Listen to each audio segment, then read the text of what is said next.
I want to take a moment this morning, and I want to look for just a brief moment in Mark, the 4th chapter, and I want to pay attention to the 35th verse. And the same day when the even was come, he said, let us go over to the other side. When they sent them away, he took them in a ship, and there were also other little ships. And there arose a great storm of wind, the waves beat into the ship so that it was now full. He was in the hinder part of the ship, asleep on the pillow, and awake him and said unto him, Master, carest thou not that we perish? He arose and rebuked the wind, and said unto the sea, Peace, be still. And he said unto them, Why are you so fearful? How is it that ye have no faith? And they feared exceedingly, and said one to another, What manner of man is this, that even the wind and the sea obey him? I want to just for a few moments meet you where you are. And I want to talk about faith in the time of fear. Faith in the time of fear. There is a fear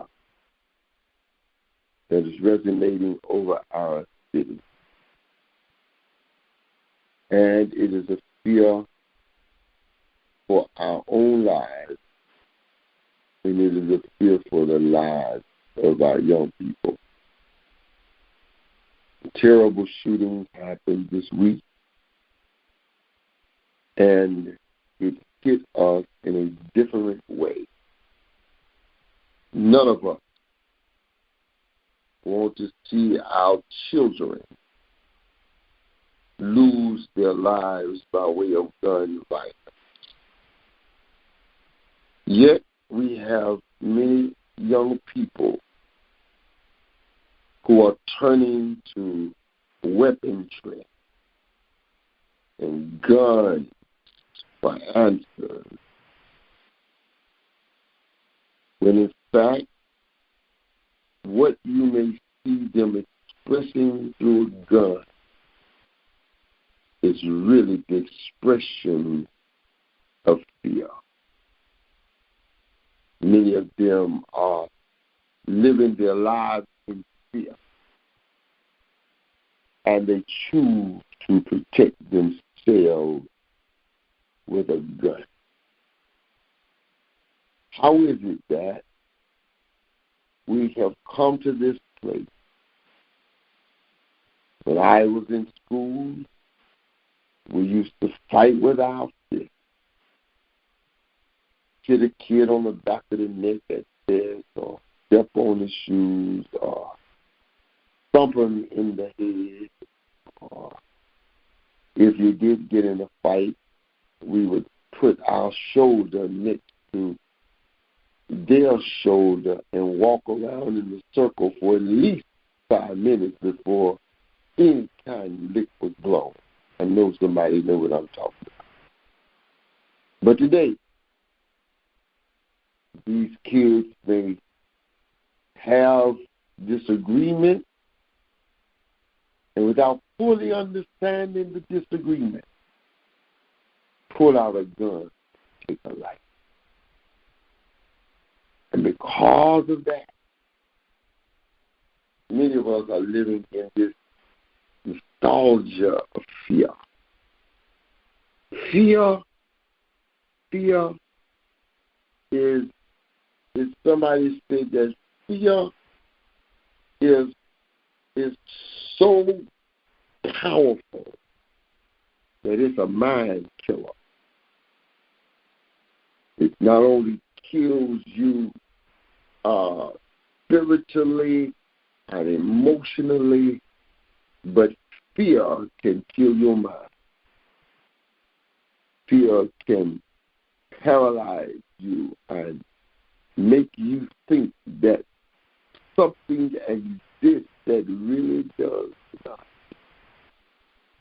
can make you think that a force has power when it really does not have power. It's a mind killer. Fear is as one writer described it, an insidious virus, meaning that fear has the capacity of being contagious. That one of the things that I think as a leader that I have to be mindful of, and all of these leaders on this call have to be mindful of, is our posture when we are not certain. I told my church and I told my family, don't you worry until you see me worry. As a leader, I feel necessary to provide that kind of security. I'm not saying that I don't wonder about things and how things work out. What I do tell you is that as a leader, there are times when I have to subdue my fear, because I realize that it's a virus. If I'm afraid, you're going to be afraid. If I show doubt, you're going to show doubt. If I don't have belief in it, you perhaps may not have belief in it. It's the virus. Given breathing places in our mind, it will eat away at our spirit and block the forward path for future endeavors. Fear is a mind killer. Fear is that path to the dark side. There are two dogs on the inside of us.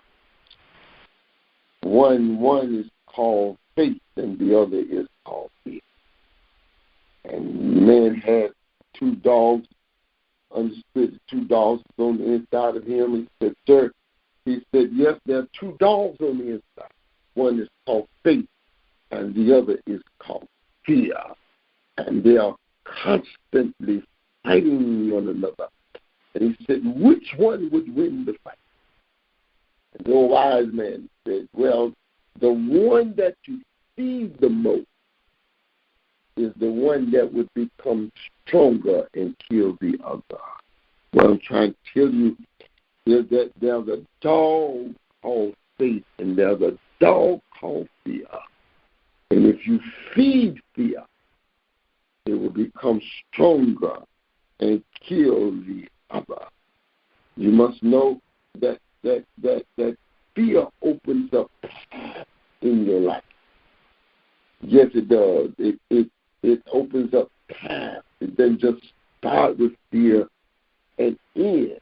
It opens up paths. Fear leads to anger. And that's why whatever you fear, you have the potential of becoming angry about.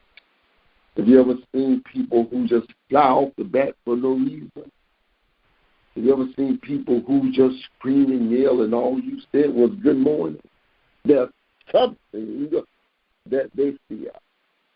Have you ever seen people, you walk into a meeting just to have a simple conversation and their attitude is raised and heightened. There's something that they fear. And I found out that when you are truly anointed, and when you have God's cosmopolitan authority, when you have God's strength and His security on the inside of you, all you have to do is show up and people fear you. Your enemies fear you. Those who see potential in you may fear you. And so then now they become angry when you come around. Anger leads to hate, and hate leads to stuff. Have you ever wondered why people just hate on you? It's because they fear you. It's not anything you did. It's not anything that you did. It's not what you said. It's not what they're putting it on. They just hate you because they fear you. They fear your potential. They fear where you might go. They fear where you might end up. They fear what they see in your future. I want you to know they hate you, but hate leads to not your suffering, but theirs. I wish somebody would say that I am still covered, even though they hate me. They're hating me to their own suffering. It opens up paths. So now, that's what Jesus is dealing with. Jesus is dealing with this very reality because now the disciples are told to get in the ship and let us go over to the other side. I'm going to show you this. I know you think you've heard this story before, but you really haven't heard it before. They get in the ship and they go over to the other side. The journey to a new place always has the potential of bringing something that you did not expect. Did you hear what I said? The journey to a new place, the journey to a new job, the journey to a new relationship, the journey to a new marital status, the journey to a new location geographically always has the potential of bringing something that you didn't expect. I was playing football. The greatest team, I was in the area of the most competitive team that we had to worry about for Norfolk Site was Page High School. That's when they had Todd Ellis and Trip Wellborn and some of the others who played on that particular team, and they were burners, boy. They were burners. And we had the number one defense in the state of North Carolina. They had the number one offense in the state of North Carolina. So it was going to be a showdown. And so I'll never forget when Coach Shep walked into the locker room and somebody asked the question, how do we prepare to play this team? And I'll never forget his answer. His answer was, the way that you prepare to play this team is always expected unexpected. That's what I want to tell you this morning, that in your journey somewhere else, always expect the unexpected. And so then now, as they're in journey, a storm arose. Storm arose out of nowhere. Here comes a storm. Winds, boisterous winds that tossed them into different directions. And as they're tossed into these winds, the ship that they were in was now in a storm. Don't forget that Jesus did just not order this ship to go into a storm, but the word says in Mark that he also ordered other little ships to come go along with it. So then now, if this ship is in a storm, the other little ships are in a storm too. But they are in the midst of a storm. The storms do rise. Somebody once said that if you are not headed for a storm, you're in a storm. If you're not in a storm, you're coming out of a storm. And if you're coming out of a storm, you're about to face another storm. Storms do rise.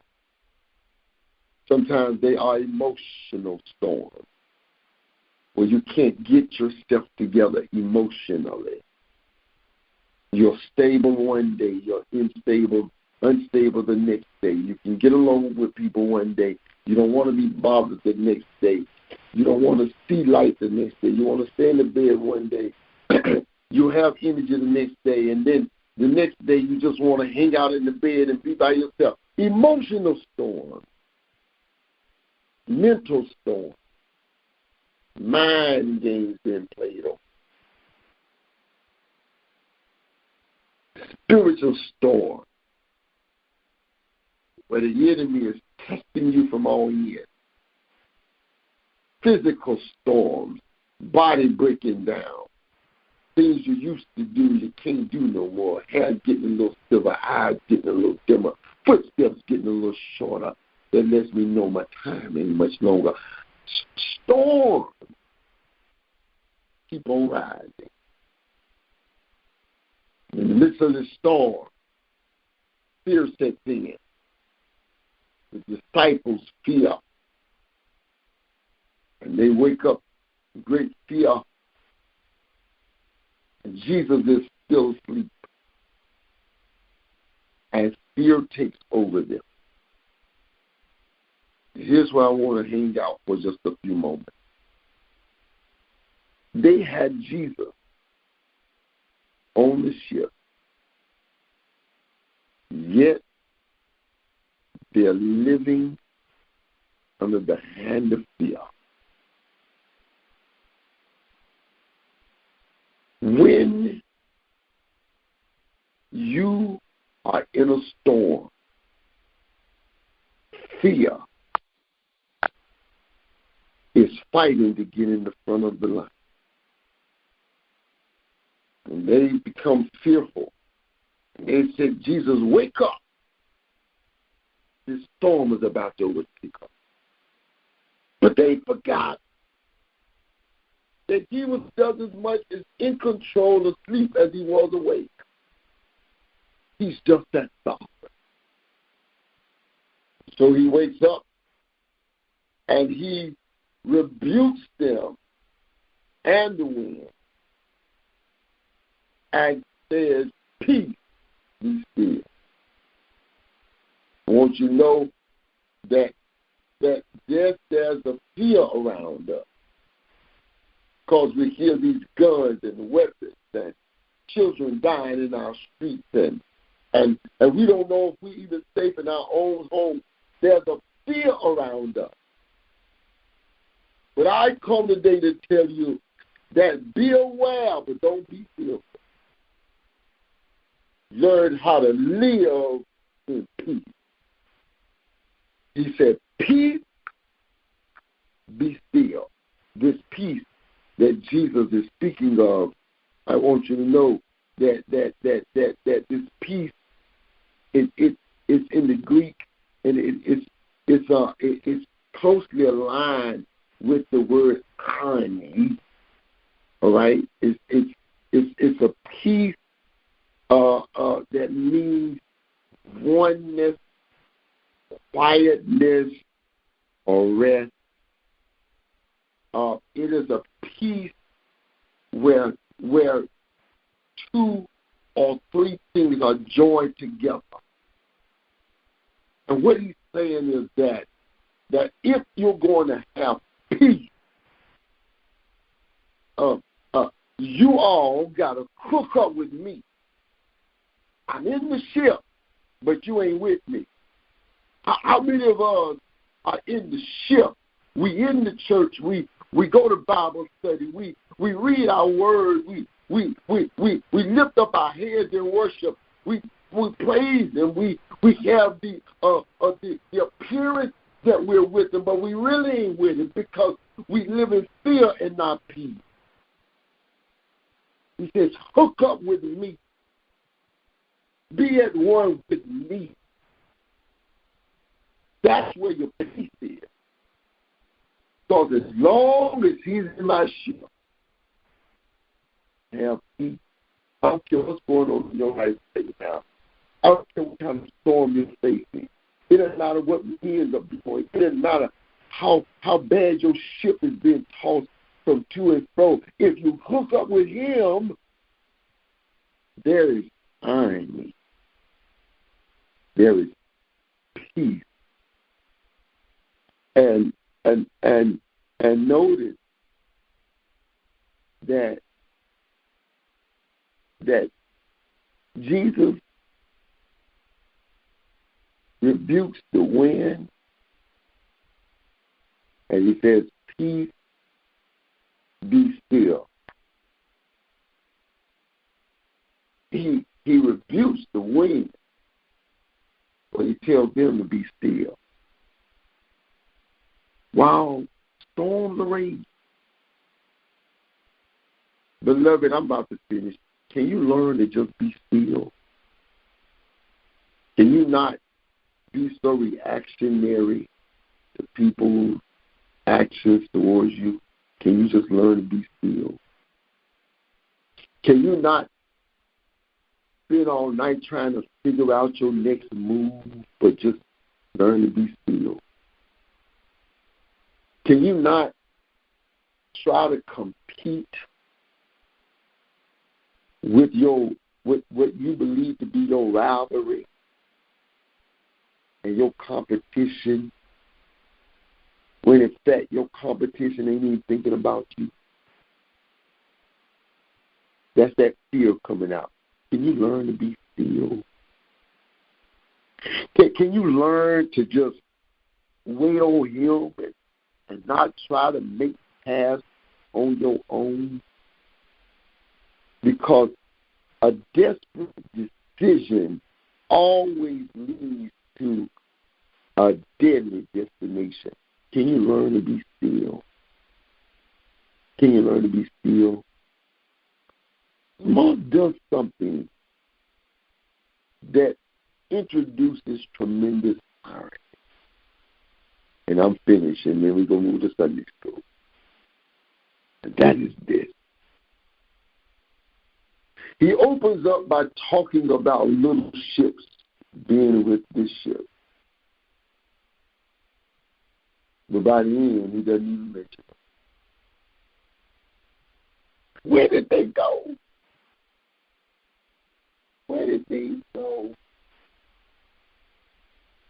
Did they drown? Did they sink? Did they not survive the storm? Or did they know that Jesus was in the big ship?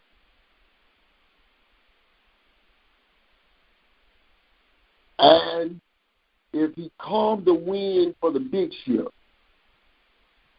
hallelujah, that means the wind calmed for the little ship too. I'd rather hold on to that right there. I don't think that those little ships sank. I think those little ships made it off of the benefits of the big ship. How many of y'all, that's a whole other sermon, I got it, I ain't got time to deal with that. How many of y'all are running off the benefits of somebody else's storm? I think they made it. Because when he hushed the winds for them, he hushed it for the others too. Listen, beloved, I'm going to leave it right there. My word to you today, Charles Booth says this, that in your sermon you ought to come up with one line that leave everybody with, learn how to have faith over fear. You ought to pray.